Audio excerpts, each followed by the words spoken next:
менял колодки, которые скрипели.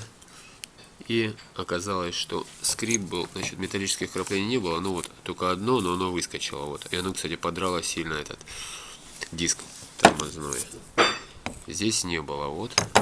Колодки совершенно хорошие. А скрипели вот они по какой причине. Вот она трещина между накладкой и самой металлической частью. Вот она как лопнула.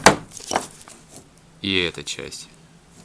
Поэтому скрип это не только металлические вкрапления, вот они.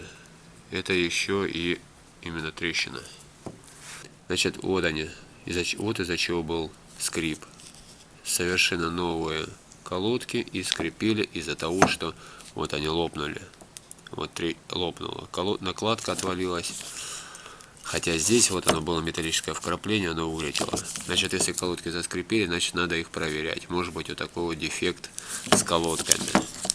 Так что это не только вкрапление, не только сам материал, но еще и разрушение ее. Здесь он нормально. Вот она трещина тоже идет здесь. Здесь нормально.